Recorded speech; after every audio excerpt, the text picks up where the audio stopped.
Sa mga photographers na types ng photographer.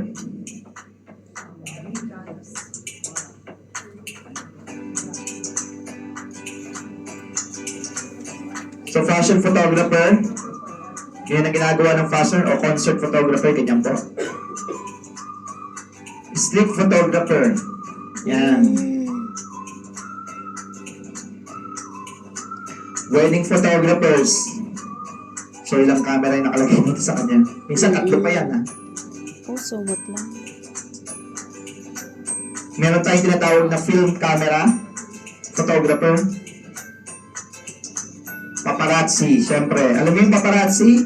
Yes, sir. Okay, picture, tapos mamaya nandun sa harap ng church, nagbibigay na, meron na saya, may babayaran ka ng printed na pictures. Yan yung mga paparazzi, okay.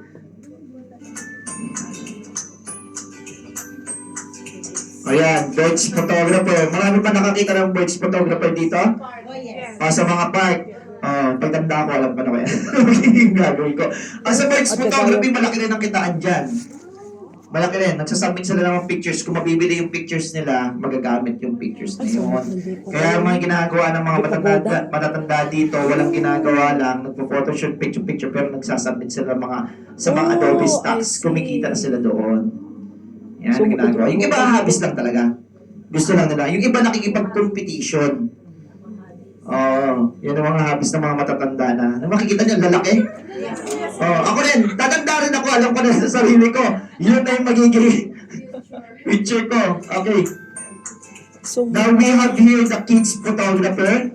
Okay, sa kids photographer, yan napaka-challenge yan pag nagiging kids photographer na kayo.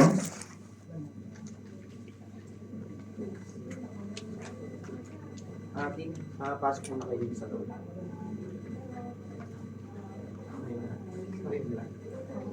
Lang muna kayo. Silip muna kayo doon pag may papasok. Okay. So, kids photographer, ano nyo to? Ay, Okay, para. napaka-challenge sa amin bilang isang photographer ang magtawag ng bata. Yeah. May mga ginagamit kami mga puppet, may ginagamit kami mga toys na pang tawag sa kanya. Kasi napaka-challenge siya na tawagin mo yung bata. Mga lalo na 3 to 4 years old. Yeah. At tapos hindi mo pwedeng tipirin ang bata sa picture. Kailangan first shot lagi yan. Pagkapindit mo ng shutter button, ganun ka agad yan. Kasi bata yan. Okay, syempre, tingin kayo sa akin. Ayaw tumingin? Tingin ka dito, titingin yan. Yan ang paraan yan, di ba? Okay, kayo pag ayaw tumingin ng bata, titingin, pati yung mga parents sasabihin nyo, tingin kayo sa anak ninyo. Ganon. So, magiging iba yung story. Story 1, tingin kayo sa akin. Story 2, tingin kayo sa anak ninyo. Ganon ang ginagawa namin. So, babaguhin natin yung story. Pero kailangan, pag sinabi ko, number 1, okay, sinong pinakamakulit? Tuturo nyo. Di ba? Number 2, okay, peace sign, di ba? Sa lalaki, ganito. Bakit? Kasi pag sinabi ko, lagay nyo sa mata nyo, ang lalaki, gaganyan. Hindi naman pwedeng gaganyan yung lalaki, di ba? Di ba? Ayan. Okay, di ba? Number 3, sasabihin ko, number 3. Okay, lagay dito. Ano yun? Di ba? Okay. Lagay sa mata. Silip. Pag mga bata, Yeah. ko pinapagawa yan. Di ba? Alam mo yun, participate sila. Na-enjoy nila. Okay. Pag tinanong ko naman sila, tinanong ko ng A, B, C, D, ano yung sagot? Ano yung susunod sa letter? Ngayon? E. Ito na. Okay. So, pag tinanong ka na, A, B, C, D, sagot? Oh, nakangiti. Diba? Nakangiti. Isa sa mga tricks na ginagawa, kaya lalo na pag nag-shoot ako sa streets o nag-shoot ako ng family portraits. Kasi ang hirap sa bata na makuha mo yung attention niya. Oh, No. I see. Yan sa lang ginagawa natin. So, we have here landscape photographer. Sa landscape photographer, ganyan din may mga ginagawa yung mga matatanda. Bukod sa telephoto lens na ginagamit nila sa birds photography, birds photography, may iba gumagamit na tinatawag naming wide lens. Ang trabaho lang is landscape photography. Yan ang trabaho ng photographer. So, depende kasi sa bibilhin ninyong lens. Oh. Hindi kasi, di ba, kailangan nyo, ngayon, alamin ninyo, i-take nyo, isulat ninyo kung ano yung photographer na gusto mo talaga tahakin. Oh, I Na? see. Huwag kayong bibili ng camera na hindi mo alam yung goal mo. I see. Kasi pag bumili ka ng camera, tapos, ang nabili mo mga gears is hindi nararapat doon sa linya na pupuntahan mo. Sayang. Sayang. No. Pero may mga amateur cameras na sasabihin ko naman sa inyo kung ano yung mga yan. Na? Okay. So now, for landscape photography, more in landscape yan, wide lens ang ginagamit namin. Para pag wala pa kayong camera, ang ginagamit ninyo madalas sa landscape photography, dapat isa camera ninyo sa phone nyo is wide lahat ang mga shoot nyo lagi. More in landscape, yes. Landscape. Landscape. Pag phone kayo, phone photography kayo, yan. Naka-landscape kayo. Portrait, landscape. Puro more ang shoot nyo landscape. Wide dapat yung nakalagay doon sa loob. Di ba may mga phone na pwede na mag-wide? May mga 0.15, mga gano'n. Okay. We have here the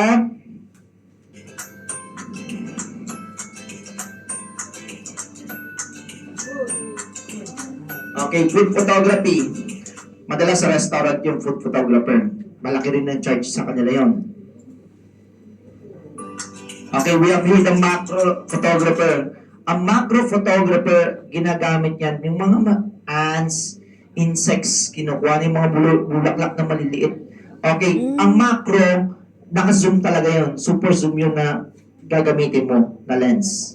Kung wala kang ginawa, puro mahilig ka sa mga insects, na manghuli ng insects, mahilig ka manghuli ng mga bulaklak na maliliit. Yun yung goal mo. Bibili ka ng lens na macro lens.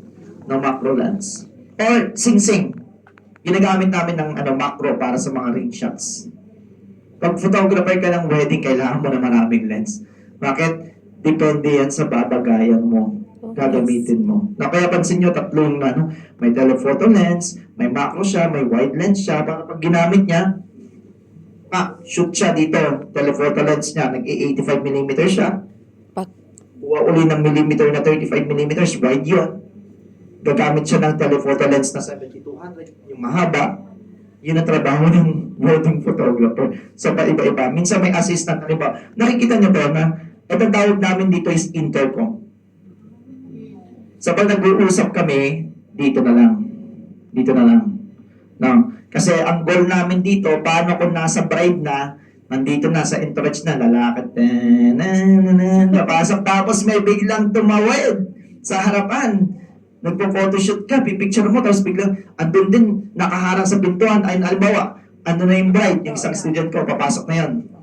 Tapos biglang may, May Hello, Kate. Salamat. tumakbo. Biglang may pumasok, alam niyo yun? Oo. Yun ang masakit, di ba? Pinaka-importante dito, kaya mahal ang wedding, alam nyo, 30 to 50, o depende, 200k to 500k. Kung magaling kang, may-ari ng studio, like Studio King, yung mentor namin dati, ang kasal lang naman sa kanya is nasa 500k pesos. May mga 1 million pa, di ba? Kasi, ang isang team niya, siguro kami, 1, 2, 3, 4, 5, 6, 7, 8. Halimbawa, si Kate. Ito si Kate po. Student ko ng batch 12. Ito, Saturday class. Sila Mel po is batch 19. Mga students ko po sila. Ang ginagawa namin dyan, halimbawa pa nag-uusap dito, ang trabaho niya is isa. Director siya ng videography. Halimbawa lang, pero director ka naman, di ba? Director po siya sa videography class namin, naging director ko. Tapos ito mga students ko from photography class. Yan. Kasi pag nag-aaral ka ng videography class, matututunan mo paano maging director. Yan. So, yun nga, sabi ko nga sa inyo, napakahalaga sa bilang isang photographer, ng wedding photographer na marami siyang lens. Kasi depende sa babagay. Pero, kung nagsisimula pa lang kayo, at gusto niyo yung versatile lens o yung tinatawag naming all-around photographer, mag 24-70 kayo na lens. Ito yun, 24-70 na lens. Bakit? Yung 24-70 na yun, ang purpose nun. Kasi ang goal natin doon is may wide ka na, may portrait ka pa. Oh. Di ba? So that is for all around, sir. All-around lens yan. also for good for amateur. Yes, pwede rin sa amateur camera yan. Pero syempre, pag sinabi mo 24-70, yung presyo ng lens na yan, medyo may kamahalan. Kasi bakit? Ginawa siya for all-around lens eh. All in one. All-in-one siya. Magagamit mo siya. So it is attached for any camera. Hindi po. Hindi. So it's not. Depende po yan. Halimbawa, pag ang Sony ang gamit mo, meron kami tinatawag na third party na lens, Tamron kasi to. Binili ko, mas cheaper siya, pero okay na rin yun. Pag Sony to Sony. Pero pwede mo naman ilagay siya sa adapter. Kaya lang problema, pag nilagay mo sa adapter, halimbawa, gumamit ka ng Sony, tapos ginamitan mo ng Canon to, na lente, ang problema doon is yung sharpness ng mismong lens at hindi na nagiging fast yung lens mo. Bakit ka mo? Hindi siya compatible doon eh. So it means to say, the lens and the camera must be matched. Match, isa rin yun. Dapat mas maganda kung match pa rin yung lens ninyo eh. Pwede rin yun, or yung system ng camera mo. So pag halimbawa, third party lens, ito, Tamron na third party lens, gagamitin mo sa Sony na camera na lens, ay na camera body. Ito ang body, ito ang lens.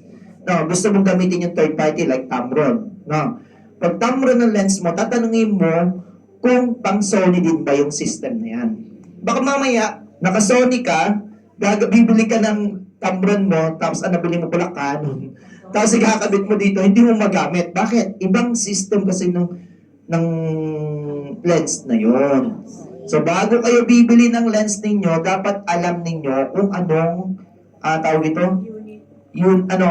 Anong system ng lens na yon. Brand name is Tamron, system nun dapat alam ninyo.